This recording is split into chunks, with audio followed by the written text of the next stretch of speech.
Welcome to my YouTube channel. तो कुछ बोलता हूँ, उससे पहले अमृता जी ने कहा अच्छा बस इस टॉपिक में बाद में बात करेंगे। आज कांची का शाम को बेबी शावर है, अगर किसी को याद है कि नहीं। सभी ने कहा याद है। सूर्य ने कहा तैयारी हो गई है। अमृता जी ने दोनों को देखते हुए कहा तुम लोगों की शादी का भी आज 1 साल पूरे हो गए। क्या तुम दोनों ने एक दूसरे को विश किया? कांची काव्यांश को देखने लगी। पता नहीं क्यों लेकिन उसे काव्यांश कुछ बदला बदला लग रहा था। कांची ने मुस्कुराते हुए कहा मामा आप तो जानते हैं ना हमारी शादी किन हालातों में हुई थी। वे कड़वी याद है इसलिए मैं उसे याद नहीं करना चाहती। मेजर राम ने बीच में कहा क्यों ना मैं अपनी लाडो की आज दोबारा शादी करवा दूं। इस तरह मैं भी अपनी लाडो की शादी देख पाऊंगा। कांच के गाल टमाटर की तरह लाल हो गए।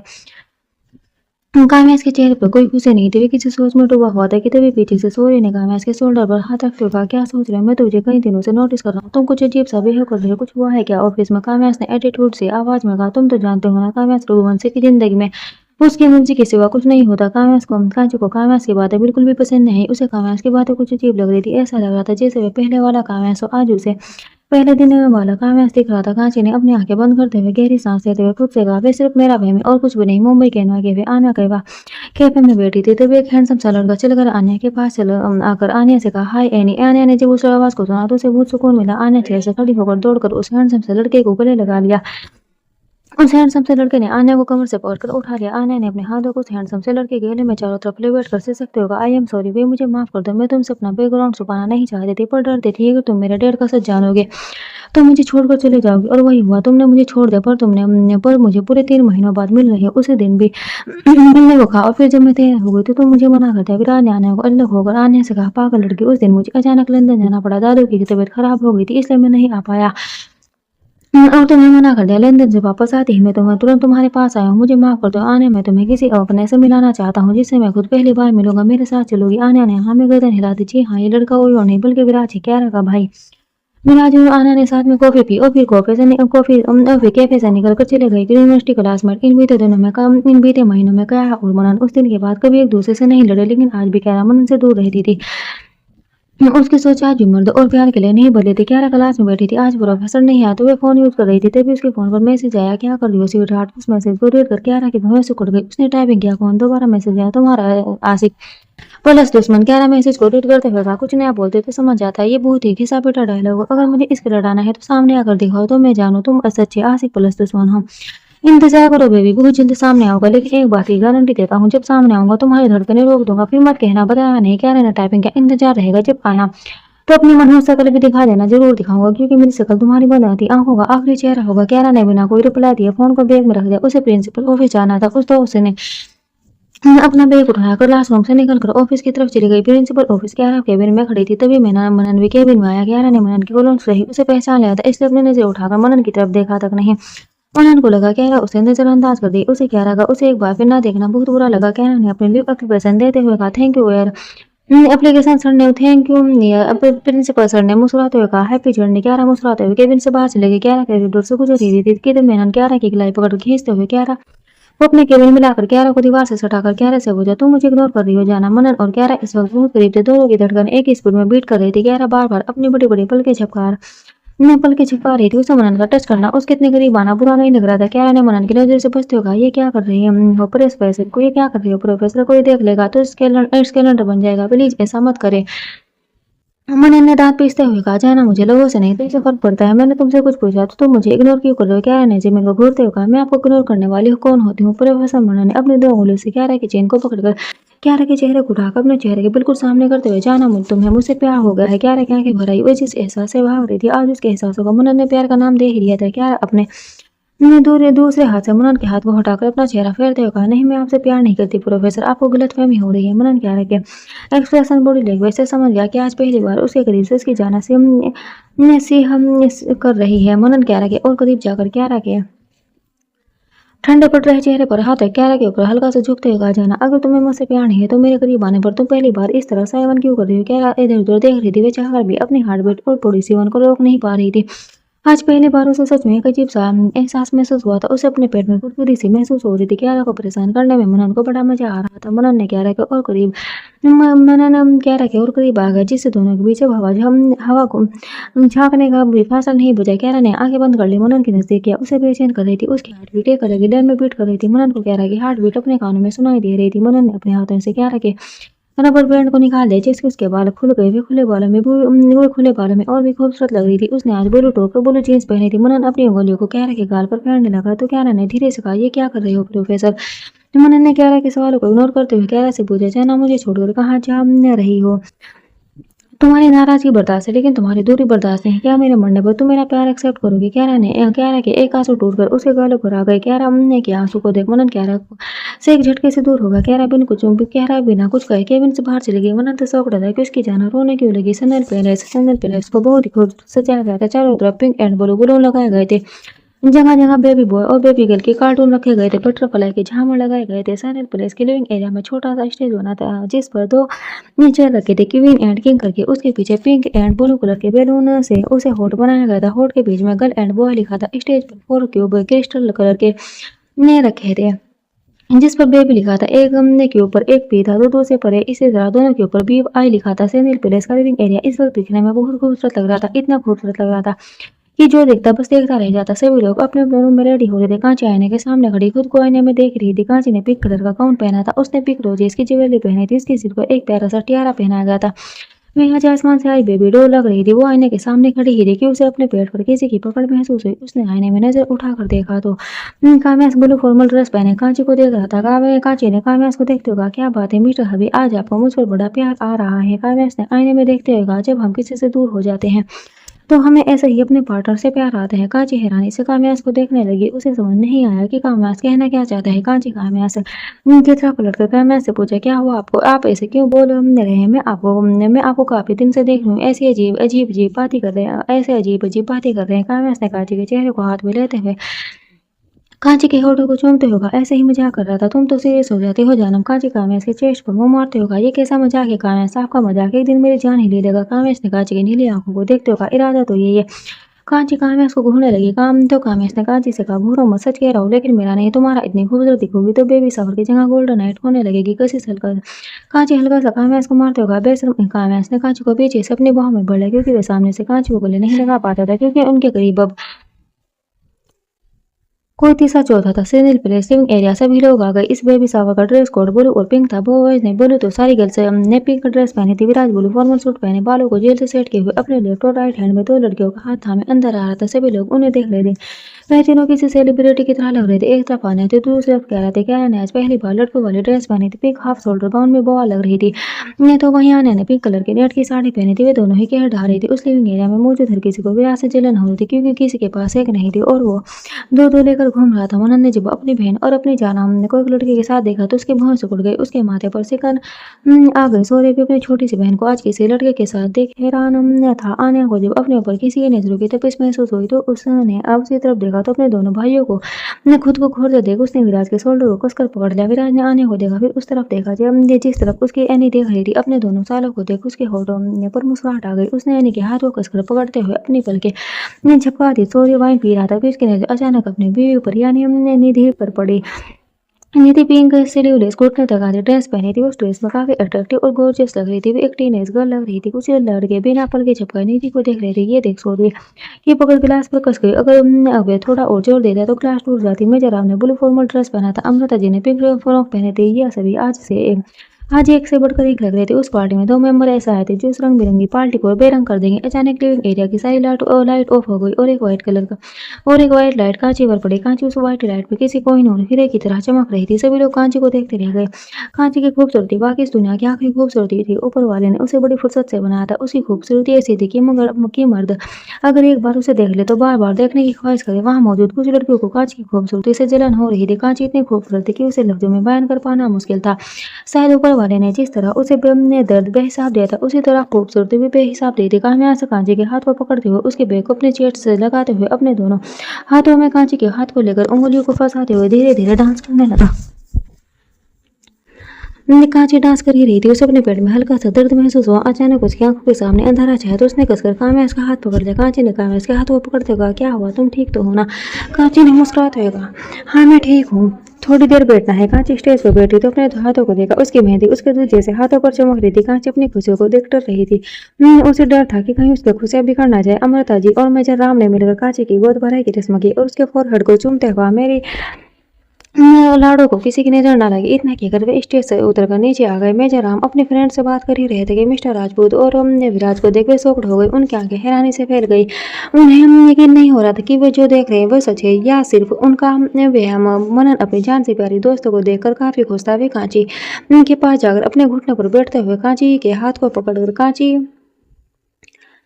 जैसे कहा, कॉन्ग्रेचुलेशन जान, वैसे तुम बहुत मोटी हो गई हो। मेरे आने वाले प्रिंस प्रिंसेस अपनी मामा को गोलगप्पे की तरह फूले देखेंगे तो पता है क्या कहेंगे, मेरी मामा गोलगप्पा खाकर गोलगप्पे की तरह हो गई। पापा आप गोलगप्पे मत खाया करें, आप अम्मा को खाया करें क्योंकि वे तो गोलगप्पा जैसी है। कांची ने मान के कान को पकड़कर मरोड़ते होगा। अच्छा बच्चे, और तुम्हें पता है क्या कहेंगे, चाचू पापड़ की तरह है, बाल मत जाना वरना उड़ जाओगे। स्टेज में मौजूद लोग हंसने लगे। क्यारो को पहली बार मनन को किसी लड़की के साथ देख क्यारो को अच्छा नहीं लग रहा था। तभी अचानक से निधि बोलू साड़ी पहने हॉल के बीचों बीच आई। उसका पेट काफी निकला था, ऐसा लग रहा था जैसे प्रेग्नेंट है। सोरे ने जब निधि को देखा तो उसके मुंह की सारी ड्रिंक बाहर आ गई।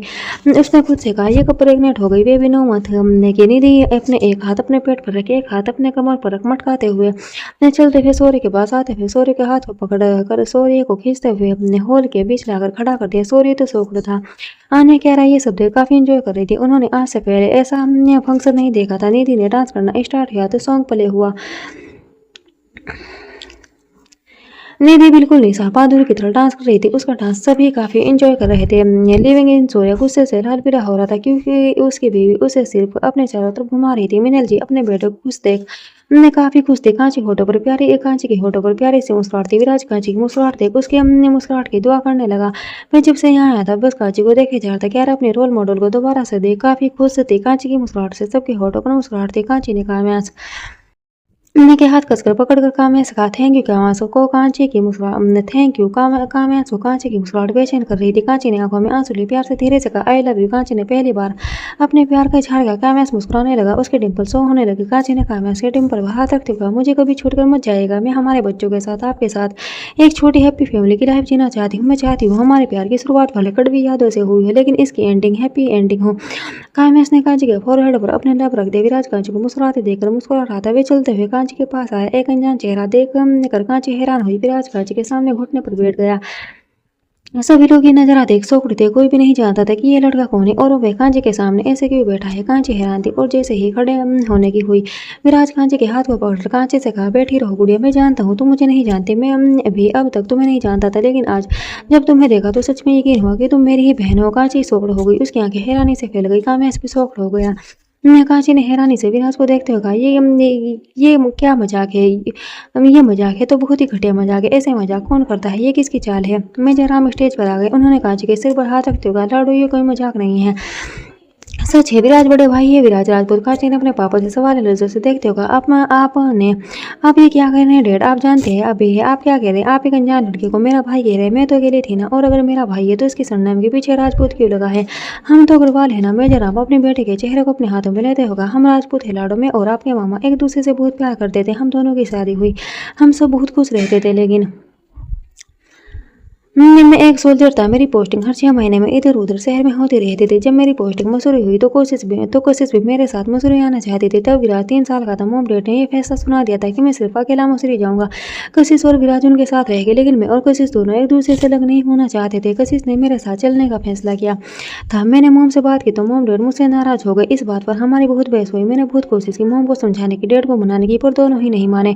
मॉम डैड ने एक शर्त रख दी, अगर मैं कशिश को लेकर मसूरी आया तो उनसे हमारा कोई रिश्ता नहीं रहेगा और विराज को भी हमारे साथ जाने की इजाजत नहीं दी। डैड ने मुझे ही धमकी दी, अगर मैं विराज को लेकर गया तो वे खुद की जान दे देंगे। कशिश अपने बेटे को छोड़कर नहीं जाना चाहती थी और ना ही मुझे। वे माँ और बेबी दोनों के फर्ज में ही फंस गई थी लेकिन मैं ये बात अच्छे से जानती थी कि विराज को उससे ज्यादा उसकी दादी प्यार कर सकती है।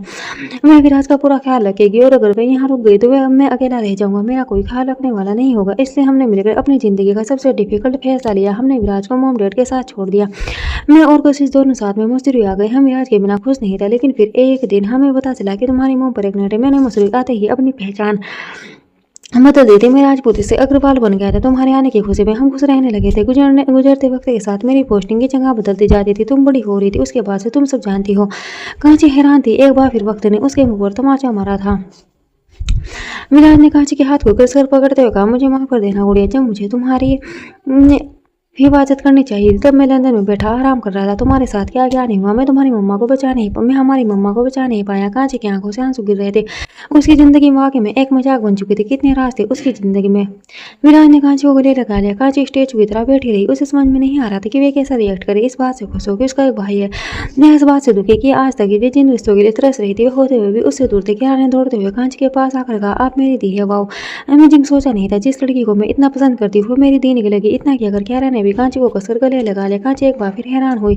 मैं हैरानी से कियारा को देखने लगी। मेजर राम ने कहा, ये तुम्हारे चाचू की बेटी है कियारा राजपूत। क्या कांची अपने डेढ़ को बेयकीनी से देख रही थी। मेजर राम ने उसकी तरफ देखते हुए उसकी नज़रों को देखते हुए अपनी नज़र झुका ली। मनन बहुत ही ज़्यादा हैरान हो गया। उसने आज मान ही लिया था कि किस्मत पलटने में वक्त नहीं लगता। आन्या को 440 वोल्ट का झटका लगा था। विराट मेजर राम के गले धक्कर मेजर राम से कहा, डेढ़, मैं आपसे बहुत नाराज हूँ। डेढ़, आपने मुझे छोड़ दिया। एक बार भी मुझसे नहीं पूछा मैं कैसा हूँ। क्या आप मुझसे जरा भी प्यार नहीं करते। मेजर राम ने विराज के चेहरे को अपने हाथों में लेते हुए कहा, मैं तुम दोनों से बहुत प्यार करता हूँ, इसलिए शायद गॉड ने अब तक मुझे जिंदा रखा था। मैं हमेशा तुमसे मिलने आता था लेकिन दूर से ही देखकर चला जाता था। मैं मॉम डैड की कसमें नहीं तोड़ना चाहता था, उन्हें और तकलीफ नहीं देना चाहता था। विराज ने मेजर राम के हाथ को कसकर पकड़ते हुए कहा, डेढ़, दादा दादू जा आपसे मिलना चाहते हैं। मुझे आपका और गुड़िया का सच दादू नहीं बताता। सच जाने के बाद मुझे थोड़ी तकलीफ हुई थी। नहीं, मैंने ये सोच लिया कि शायद यही हमारी किस्मत थी। डेढ़, और आप चलेंगे ना। मेजर राम ने मुस्कुराते हुए कहा, हाँ क्यों नहीं, जरूर चलूंगा। कामेश ने विराज को देखते हुए कहा, मुझे इग्नोर कर रहे हो का साले साहब। विराज कामेश को घूरते हुए कहा, मैं धोखेबाज के मुंह नहीं लगता। मैंने तुमसे बड़ा धोखेबाज इंसान आज तक नहीं देखा। विराज के सेंटेंस ने सबके सिर पर मुंह फोड़ा था। कांची हैरान हो गई। उसे समझ में नहीं आया कि विराज ऐसा क्यों कह रहे हैं। कांची ने विराज को घूरते हुए कहा, ये क्या कह रहे हो। कामेश ने क्या किया है। विराज ने कांची से कहा, तुम एक लॉयर हो ना गुड़िया, तो इतनी बेवकूफ कैसे हो सकती है। तुम्हारा हस्बैंड तुम्हें चीट कर रहा है और तुम्हें पता तक नहीं चला। कांची को बाकी में घबराहट होने लगी। उसने विराज के हाथ को कसकर पकड़ते हुए कहा, आप कहना क्या चाहते हैं, साफ साफ कहिए। विराज ने कांची को देखते हुए कहा, यही कि तुम्हारा ये सोकल्ड हस्बैंड ने दूसरी शादी की है। कांची शॉक्ड हो गई।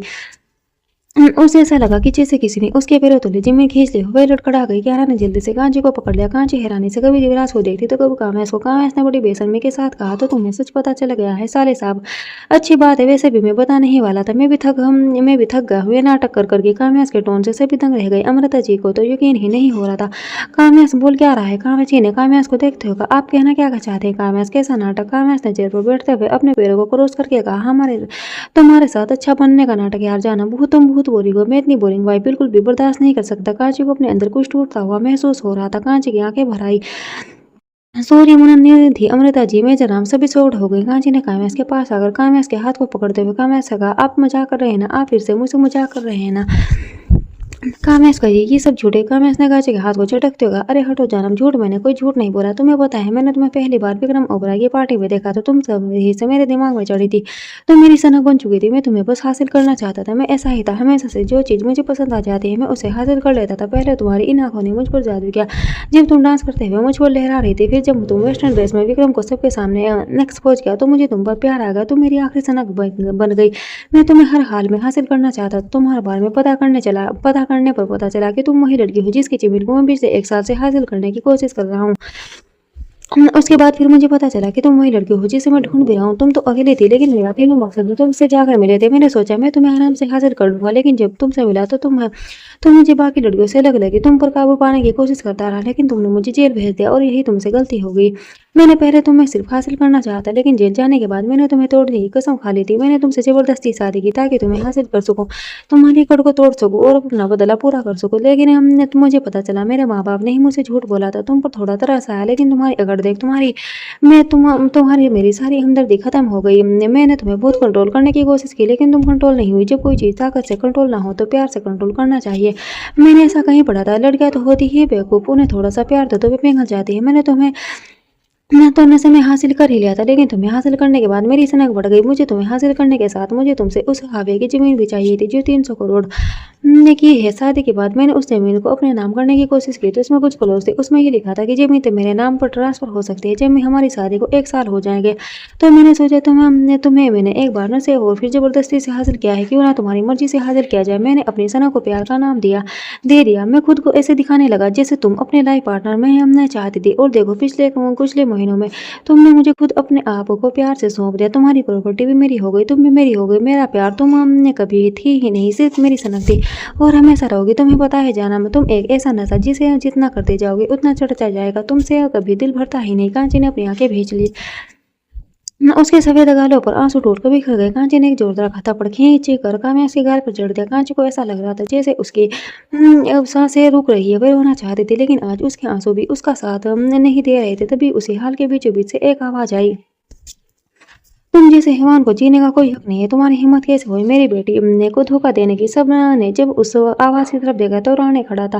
राणे की आंखें इस वक्त गुस्से से लाल थी। काम्या चेयर से उठकर खड़ा हो गया और मुस्कुराते हुआ, वेलकम महबूबा, तुम्हारा ही तो इंतजार कर रहा था। जाना मिलना नहीं चाहोगी कि मैंने किससे शादी की है? माय डियर वाइफ, तुम बाहर आ सकते हो। इतना कहते ही रेखा बाहर आई, जो इस वक्त लाल कलर की साड़ी में थी। कांची जैसे ही गिरने को ही विराज ने कांची को पकड़ लिया। काव्यांश ने कांची से कहा, जाना तुम परेशान मत हो, मैं इस नाचने वाले को प्यार नहीं करता। मैंने ये शादी तो सिर्फ महबूबा को सबके सामने लाने के लिए की थी, क्योंकि मैं जानना चाहता था कि आखिर कौन है इंसान है जो छिपकर तुम्हारी मदद कर रहा है, जो मुझ पर नजर रखवा रहा है, वे भी एक लड़की से। जब मैं बार में इस नाचने वाली से मिला तो मुझे यकीन होगा कि कोई तो है जो मुझे टेस्ट कर रहा है। मैंने भी एक चाल चली, मैंने ये दिखाया कि मैं तुम्हें धोखा दे रहा हूँ और इसे प्यार करने लगा, जो कि मैं तुम्हें धोखा नहीं दे रहा था। लेकिन मैंने कभी तुमसे प्यार भी नहीं किया था। तुम तो मेरी सनक थी। क्या फर्क पड़ता है जानब, सनक बनो या इश्क, बात तो एक ही है। सनक मैं तुम्हारे साथ हूँ, इश्क में भी तुम्हारे साथ। लेकिन एक बात बताओ, जो सुकून मुझे तुम्हारे साथ मिला वह इस नाचने वाली के साथ नहीं मिला।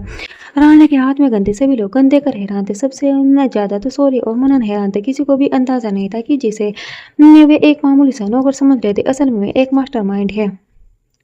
विराज ने राणे को देखते हुए कहा, गुड़िया, मैंने उनके साथ मिलकर माथुर को बर्बाद किया है। आपको पता है संजय माथुर इस वक्त मेंटल असाइलम में है, क्योंकि उसका पूरा का पूरा बिजनेस बर्बाद हो गया। और ये सब मैंने किया है। आन्या विराज की बात सुन चौड़ हो गई। कांची ने क्यारा का हाथ पकड़ कर स्टेज से उतरकर राणे के पास जाकर राणे के बिल्कुल सामने खड़ी होते हुए राणे से कहा, आपने ये सब क्यों किया? आपकी वजह से मेरी खुशियों में आग लग गई। बताइए ना, कौन है आप और ये सब क्यों कर रहे हैं? क्यों मेरी मदद की? राणे ने कांची को देखते हुए कहा, मैंने बस अपने प्यार का बदला लिया है। मैंने जिस लड़की से बेपनाह प्यार किया था, इन माथुर ने मिलकर उसे मार डाला। किसी ने उसकी इज्जत छीन ली तो किसी ने उसे जिंदा दफना दिया। और मैंने तभी कसम खाई थी कि मैं ठाकुर को पूरी तरह कि मैं माथुर को पूरी तरह बर्बाद कर दूंगा। मैंने अपने प्यार से किया हुआ वादा निभाया। मैंने उसे एक एक कातिल को ऐसी सजा दी है जो उन्होंने कभी सोची नहीं थी। मैंने मानव माथुर का ऐसा एक्सीडेंट करवाया कि वह मरे ना जिंदा रहे, लेकिन बेड पर रहे। वह हॉस्पिटल के बेड पर रोज तड़पता था। उसे तड़पते देखकर मुझे सुकून मिलता था। उसके बाद में विराज के साथ मिलकर संजय माथुर को बर्बाद करना शुरू किया। संजय माथुर का मौत देखकर मुझे भी सुकून नहीं मिलता जो उसे बर्बाद करके मिला, क्योंकि संजय माथुर के लिए उसका पैसा पावर बहुत मायने रखता था, उसकी जिंदगी से भी ज्यादा। इसलिए मैंने और विजय ने मिलकर धीरे धीरे कर कि उससे सब कुछ छीन लिया, और वे चीज बर्दाश्त नहीं कर पाया। साला पागल हो गया। मैं अपना बदला लेकर रुक जाता, लेकिन इस बीच तुम दोनों अलग हो गई। ये तो मैं जानता था कि कामयाब बाकी मर्दों से अलग है, उसके प्यार करने का तरीका अलग है, लेकिन मुझे ये नहीं पता था कि वह तुमसे प्यार नहीं करता, बल्कि तुम सिर्फ उसकी सनक हो। इसलिए मैंने रेखा को उस पर नजर रखने के लिए कहा, और आज रिजल्ट तुम्हारे सामने है। वे भी बाकी मर्दों की तरफ फिसल गए। एक औरत को देखकर कामयाब ने गुस्से से राणे के पास आकर एक जोरदार का पंच राणे को मारते हुए कहा, गलती तो मेरे बाप ने की थी ना, तेरी माँ को तो मेरी माँ को क्यों सजा दी? राणे ने अपने होठों के कोने से निकल रहे खून को अंगूठे से साफ करते हुए, गलती तुम्हारी माँ की भी थी। जब कांची उनसे मदद मांगने के लिए गई थी तो उन्होंने कांची को धिक्कार दिया था, तो सजा उन्हें बराबर की मिलेगी ना। गुनाह करने वाले और गुनाह में साथ देने वाले दोनों ही गुनाहगार होते हैं। कांची को अपने पेट में दर्द महसूस हो रहा था। कांची ने दर्द से पुकारा, डेढ़। मेजर राम ने कांची के पास आकर कांची के हाथों को पकड़ते हुए कहा, क्या हुआ लाड़ो? कांची ने अपनी नीली समंदर जैसी आंखों से काम्यास को देखते हुए रोते हुए कहा, आपको पता है काम्यास, मर्द यही गलती कर जाते हैं। उन्हें लगता है सनक और इश्क बराबर है, लेकिन ऐसा नहीं होता। सनक में हदें नहीं होती और सनक हमें हमारे इश्क के सिवा किसी और का नहीं होने देती है, लेकिन इश्क सिर्फ हमें हमारे पार्टनर का बनाकर छोड़ देती है। आपने बिल्कुल सही कहा, मैं आपकी सनक थी, क्योंकि अगर इश्क होती ना तो आप कभी किसी दूसरी औरत के पास नहीं जाते। आप सबने मुझे अपने अपने तरीके से मुझे इस्तेमाल कर लिया। किसी ने मेरे बारे में सोचा कि मुझे कितनी तकलीफ होगी। कांची ने दर्द से मुस्कुराते हुए कहा, मुझे तो इस बात का अफसोस हो रहा है कि इतने महीने साथ रहने के बाद भी आपको मुझसे इश्क नहीं हुआ। मैं जो आपसे नफरत करती थी, आपको पसंद नहीं करती थी, लेकिन आपके साथ रहते रहते आपसे इश्क कर बैठी। आप जो मुझसे इश्क के दावे करते थे उसे सनक बना दिया। अगर आपकी जगह कोई जानवर होता ना तो उसे भी मुझसे प्यार हो जाता, क्योंकि मैंने हमारे रिश्ते को ईमानदारी से निभाया। लेकिन आप तो जानवर से भी गए गुजरे हैं। काम्यास मनन ने काम्यास के पास आकर काम्यास के शोल्डर को पकड़ते हुए कहा, तुम झूठ कर रहे हो ना काम्यास, बताओ ना काम्यास, तुम झूठ कर रहे हो ना? तुम तो कहाँ से इश्क करते हो ना, इश्क में तो बेवफाई नहीं होती, इश्क तो प्यार का आखिरी रंग है।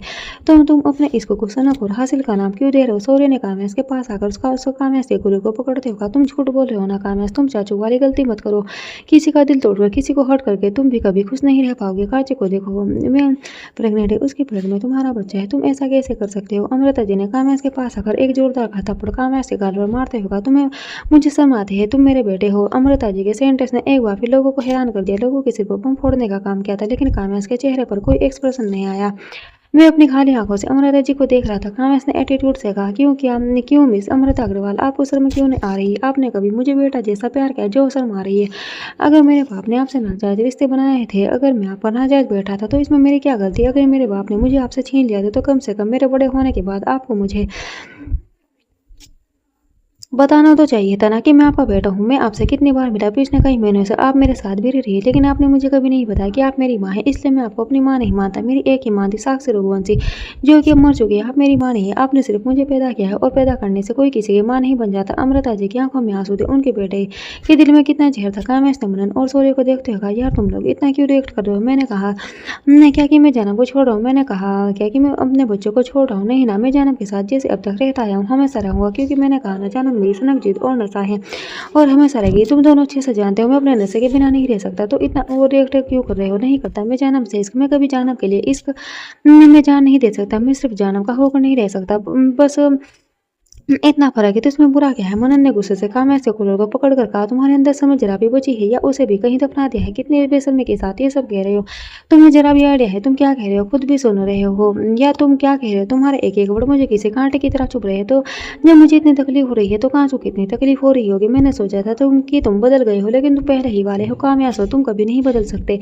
तुमने बता ही दिया कि तुम मानव माथुर के ही बेटे हो। कामयाज ने एक पंच मनन के मुंह को मारते हुए कहा, जट शटअप, मुझे लेक्चर देना बंद करो। ये तुम्हारी यूनिवर्सिटी नहीं है, मेरा घर है। हाँ मैं मानता हूँ मेरे डैड ने गलती हो गई, इंसान से ही गलती होती है, डैड से भी हो गई। उनका ये मतलब नहीं कि उन्हें फांसी पर चढ़ा दिया जाए, मिली ना उन्हें सजा। मैंने कुछ कहा नहीं ना, मैं क्या कभी कि हमने कहा कि मैं अपने बाप का बेटा नहीं हूँ, मैं उन्हीं का बेटा हूँ, और मुझे कहते हुए जरा भी शर्म नहीं आ रही? सुना तुमने? रानी ने दोबारा अपनी गन कामयाज की तरफ पॉइंट करते हुए कामयाज को देखते हुए कहा, जब तुम्हें शर्म नहीं आ रही, तुम अपने बाप के बेटे हो, तो तुम्हें भी अपने बाप के पास चले जाना चाहिए। तुम जैसे घटिया दोगले इंसान को जीने का कोई हक नहीं। कामयाज ने मुस्कुराते हुए, अच्छा मैं घटिया दोगला हूँ तो तुम क्या हो? एक तरफ अपने वन साइडेड लव का बदला ले रहे हो, तो दूसरी तरफ अपनी उसी वन साइडेड लव की बेटी के बच्चे को मारने की कोशिश भी कर रहे हो। कांची जिसकी पलकें झुकी हुई थी, कामयाज की बातों से उसकी पलकें अचानक उठ गई। वह अपनी सुर्ख आंखों से कामयाज को देखते हुए पूछा, क्या कहा आपने? कामयाज ने कांची को देखते हुए कहा, इस आशिक से पूछो ना, इसने रेखा को यह ऑर्डर क्यों दिया कि वे हमारे बच्चे को मार डाले? यह अभी जो महान बन रहा है ना, इसने अपने प्यार से क्या हुआ वादा निभाया, माथुर से बदला लिया। तो इस महबूबा की तुम्हारे साथ क्या दुश्मनी थी जो ये तुम्हारी खुशियां तुमसे छीन रहा है? कांची ने रानी को देखते हुए पूछा, क्या ये जो कह रहे हैं वे सच है? रानी ने कांची को देखते हुए कहा, हाँ ये हमने जो भी कह रहा है बिल्कुल सच है, और मुझे ये कहते हुए बिल्कुल भी अफसोस नहीं है, क्योंकि तो डॉक्टर ने तुम्हें पहले ही बता दिया था कि बच्चों की डिलीवरी के टाइम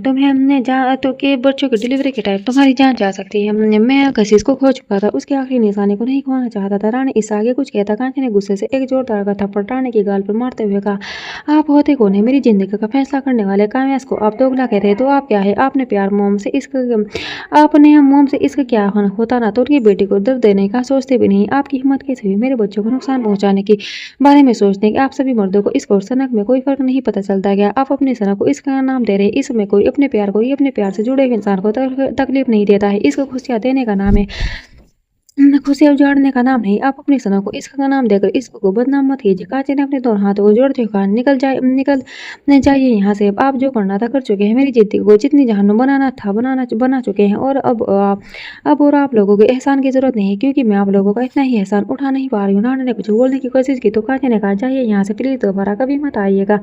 रानी की आंखों में दुखता मैं ना चाहते भी वहां से जाने लगा। कांची ने सबको देखते हुए, आप सभी भी जाइए, खत्म हो गई पिक्चर। कांची ने सब कहते हुए अचानक से कामयाज को गले लगा लिया।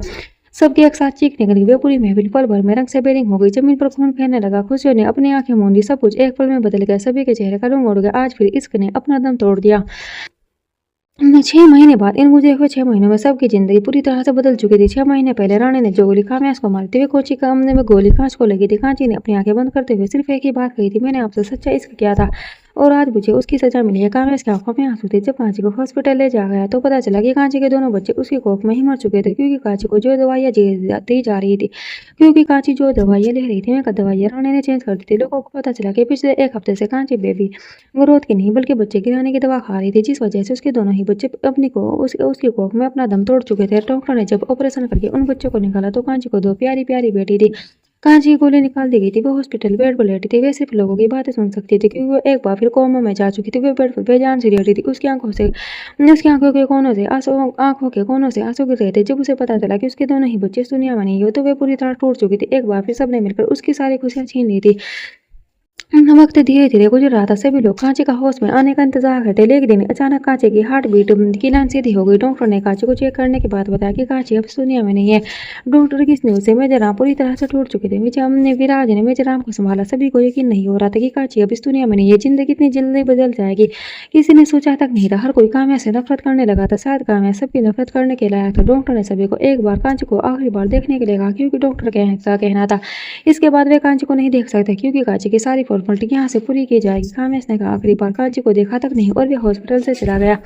उस दिन के बाद से काव्यास कहाँ गया कोई नहीं जानता। रानी ने जब कांची की डेथ की न्यूज़ सुनी तो उसने खुद को गोली मार ली, क्योंकि उसका मानना था कि उसके लिए यही सजा सही है। कांची की सारी फॉर्मेलिटी होने के बाद सौरी और मनन वापस मुंबई लौट गए। राज अपने डेड और क्यारा के साथ लंदन वापस चला गया। राज ने लंदन जाने से पहले आनिया से वादा किया था कि वे उसे लेने जरूर वापस आएगा। आनिया और मिनल दोनों ही मुंबई चले गई। अमृता जी टूट चुकी थी। काव्या भी इससे काफी हैरान थी, लेकिन वे खुश थी कि उसके दुश्मन और उसके रास्ते का कांटा हट गया। वह अमृता जी को हर हाल में खुश रखने की कोशिश कर रही थी। अमृता जी अपने बेटे की नफरत और अपने बेटे की मौत बर्दाश्त नहीं कर पाई, इसलिए वे बीमार रहने लगी। वे अब हॉस्पिटल के बेड पर लेटी थी। अमृता जी को उसे देखकर काव्या को कांची पर गुस्सा आ रहा था। उसका मानना था कि उसने जाते जाते भी उसकी माँ को उसे छीन लिया था। काव्या के दिल में कांची के लिए नफरत बढ़ती ही जा रही थी। कोई नहीं जानता था कि उसकी नफरत अब कब खत्म होगी।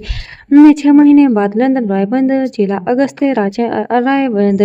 रायचंद विला के मास्टर बेडरूम में चेयर पर बैठा पेड़ पर सोई हुई अपनी स्लिमिंग फेरी को देख रहा था, जो पिछले 6 महीने से इसी तरह सो रही थी। उस रूम में हॉस्पिटल की सारी फैसिलिटी थी। पिछले 6 महीने से लंदन के बेस्ट से बेस्ट डॉक्टर को अगस्त अपनी परी को दिखा चुका था, लेकिन उसकी परी शायद दुनिया में वापस लौटना ही नहीं चाहती थी। वो उसी तरह पेड़ पर लेटी थी। अगस्त ने सोई हुई स्लीपिंग प्रिंसेस को देखते हुए कहा, मैं नहीं जानता आप कौन है, लेकिन आपको बहुत ढूंढने की कोशिश की थी और कभी सोचा नहीं था कि आप 6 महीने में मुझे ऐसे मिलेगी। मोम ने सच कहा था, आप आगे बाकी सबसे अलग है। आपकी खूबसूरती ऐसी है कि किसी को भी दीवाना बना दे। आप जितनी तस्वीर में खूबसूरत दिखती है उससे कहीं ज़्यादा आप ऐसे खूबसूरत दिखती है। आपके चेहरे में बहुत कशिश है जो किसी को भी आप को देखने पर मजबूर कर देती है। मेरी माँ ने से बचपन में कहानी सुनी थी कि सोनो वाइट जहर खाकर सो चुकी थी और उसे एक राजकुमार ने जगाया था। मैं भी तो आपको जगाने की कोशिश कर रहा हूँ, तो आप क्यों नहीं उठ रही? परी आपको पता है ये आप ये पहली लड़की है जिससे मैंने पिछले 6 महीने से इतनी बातें की है। पता नहीं क्यों जब आपको देखता हूँ तो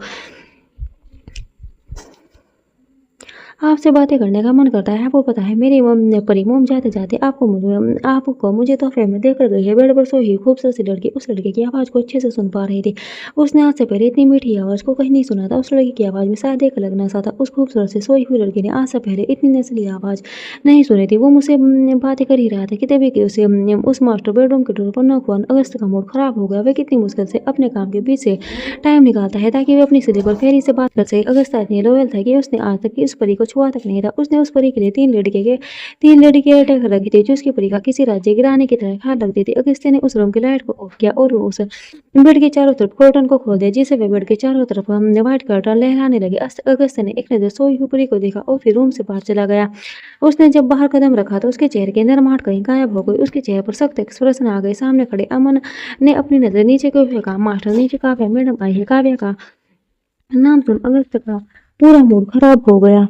उसका हालत तक कड़वा हो गया। वह अपनी स्लीव को फोल्ड करते हुए स्टाइल से चलते हुए सीढ़ी से उतरने लगा। अमन उसके पीछे चलने लगा। अगस्त उस विला के बड़े से लिविंग एरिया में आकर व्हाइट काउच पे बैठते हुए, आप यहाँ काव्या, आप तो इंडिया गई थी ना, तो यहाँ कैसे? काव्या ने ब्लैक शॉर्ट ड्रेस पहनी थी। उसने मुस्कुराते हुए कहा, क्या करूँ, आप नहीं आए तो मैं ही आ गई। आंटी के बारे में सुना, बहुत बुरा लगा यार। अगस्त्य ने अपनी कॉफी पीते हुए सर्द आवाज में कहा, कॉल में अगस्त्य, आप यहाँ क्यों आए हैं बताएगी? काव्या ने मुस्कुराते हुए कहा, आपसे मिलने सोचा, आपको किसी के सहारे की जरूरत होगी, इसलिए जैसे ही मुझे पता चला तो मैं वापस आ गई। अगस्त ने सर्द आवाज में कहा, मिस काव्या, अगस्त्य राजचंद को किसी सहारे की जरूरत नहीं है, वह अकेले जीना चाहता है, लेकिन आपने इतना सोचा, इसके लिए थैंक यू। मेरे पास बिल्कुल टाइम नहीं है जो मैं बर्बाद कर सकूं, आप जा सकते हैं। इतना कहकर अगस्त्य काफी का कप रखते हुए जाने लगा तो काव्या ने जल्दी से खड़े होते हुए कहा, मैं आपसे प्यार करती हूँ। ए यार! अगस्त्य के कदम अपनी जगह पर रुक गए, उसकी भवें तन गई। वह अपने हाथ को पॉकेट में डालते हुए काव्या की तरफ पलट गया। काव्या को डर लग रहा था, लेकिन वह फिर भी हिम्मत करके खड़ी थी। अमन की तो सांस तक रुक गई थी, लेकिन उसने जो सुना उसे उस बात का यकीन नहीं हुआ। अगस्त्य ने कहा, ठीक है, इसका जवाब मैं आपको हमारे 1 हफ्ते बाद होने वाले रायचंद इंडस्ट्री की 15 ईयर एनिवर्सरी में सबके सामने दूंगा। अब आप जा सकते हैं। इतना कहकर अगस्त्य बाहर चला गया। अमन ने काव्या के पास आकर कहा, मैम प्लीज बाहर चलिए। काव्या ने एटीट्यूड से कहा था, मुझसे बात हो रही क्योंकि मैं तुम्हारी फ्यूचर लेडी बॉस हूँ। अमन ने अपना एल्बो उठाकर कहा, हो गया मिस काव्या, ये अभी भी आपको सपने की दुनिया में रहना है। पर क्या है ना, मैं भूल गया था गिरगिट को इनसे त्रास नहीं आती। काव्या ने गुस्से से अपना हाथ उठाते हुए कहा, यू। अमन काव्या के हाथ को बीच में रोकते हुए कहा, यस मी मिस गिरगिट, एनी प्रॉब्लम। इतना कहकर वे काव्या का हाथ पकड़ते हुए मेंशन से बाहर लाकर खड़ा करते हुए कहा, आप जा सकते हैं मिस गिरगिट। काव्या पैर पटकते हुए वहां से चली गई। Thanks for watching, bye bye.